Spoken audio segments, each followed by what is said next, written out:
Today we're going to do an overview of the assortment of all the data and information that's generated daily in the refinery that we must assemble, and we do checks and validations. And at the Sweeny Refinery, we conduct this digitally, transformation into the comprehensive manner. We use Sigmafine as our core system to carry our checks and balances. We also achieved this, been a journey, and our presentation will share our experiences and our benefits that we have gotten from Sigmafine.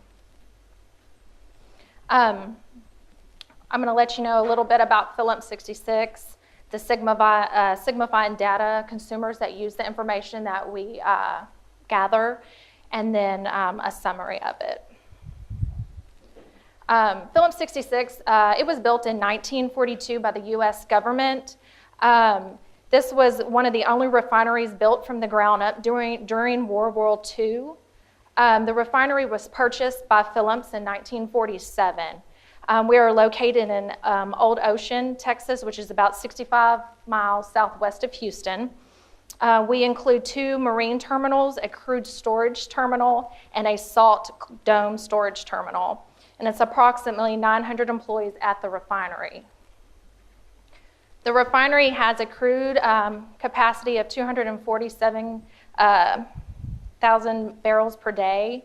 Both heavy and light crudes are run through the units.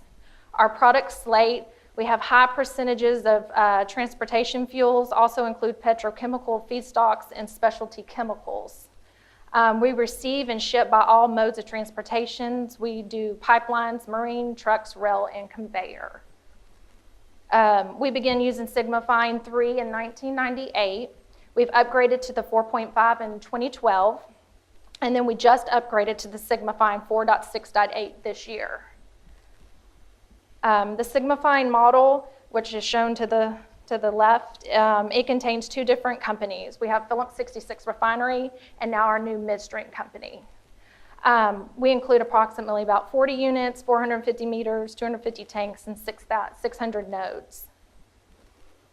The data consumers that use this information that we gather, we have finance, business service, which is optimizations, process engineers, Chevron, Phillips, our chemical JV company, government agencies, Solomon Reporting, and commercial all use this information that we gather.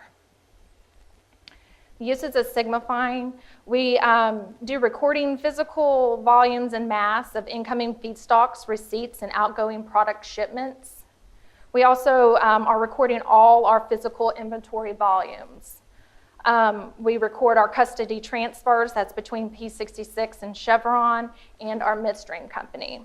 We also have source data for our foreign trade zone reporting that we have to do weekly and monthly. We have the analytical uses, which is the material balance reporting, which is for our complex and for unit. We have a gain loss on everything. And then government reporting, we have the EIA, the DOE, the TRC, the Coast Guard, and the EPA we have to report to.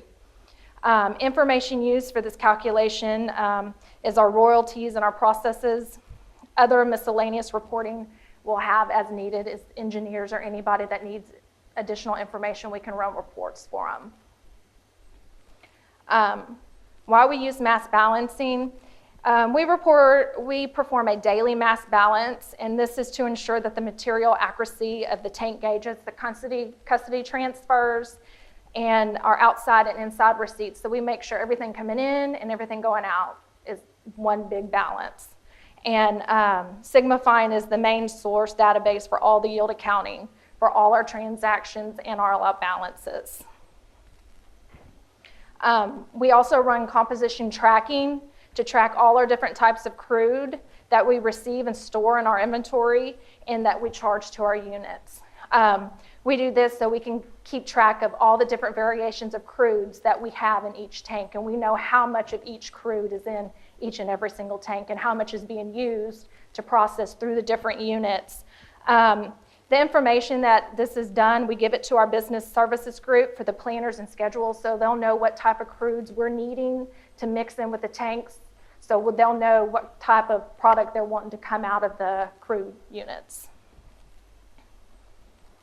And then we also have to still comply with SOX.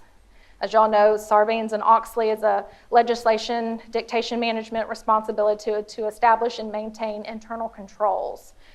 So we have key controls over various financial processes and reviews and audited annually. One of our key controls over inventory is the daily mass balances. So that helps us keep in, so we'll know if something's out of whack. We have to have dictation and notation of why it's balanced that way. If something's out of whack, we have to have a good dictation of why and why it was changed if it had to be changed. So any of the discrepancies that's out of our tolerance, we have to have a good dictation of why it was changed. So when they come back a year later and say, hey, why was this meter changed? You have it dictated of why. And then we have the DX1 on the model that lets us know where we are, like balancing wise. And I know Sigmafine has said that the ratio, needs to be less than 10. If you're less than 10%, your model is balanced. Your daily mass balance is good. But us at Phillips, we have to be below a less than 3%. And right now we're balancing that at 2.5% every day. And then we also, besides that, we have a monthly mass balance. We have to be at or below a 0.5% for our mass balancing for the overall month. And then we also do use the DX2 and the DX3. The DX2 is the reconciled correction indicator. It lets you know how much of the content was corrected. And then the DX3 is the tolerance indicator. It indicates the effective tolerance for the current redundancy measurement flows. And usually I think it's Carlos, is it the DX2 and the DX3 together have to be less than the DX1? I think that's what it is. I think the two added together have to be below the DX1. That lets you know that you haven't changed the entire model. So if you change and had to go in there and correct the entire model, then your DX2 and 3 together is going to be higher than your DX1, and that's not a good balance, even though your DX1 is below your expected case result. The DX1, 2, and 3, we keep track of it daily on a spreadsheet that we pull out of Sigmafine in our AF add-in. We have cases which do not meet certain criteria sometimes, and we have to provide explanations of why if we do not meet the expectations. This happens when we have shutdowns or startups, and operations sometimes don't keep the best notes of where stuff went. So that's when you're going to have the hardest time of tracking something to start up and shut down. The finance manager does review this monthly and does monitor the spreadsheet, and it has to sign off on it every month.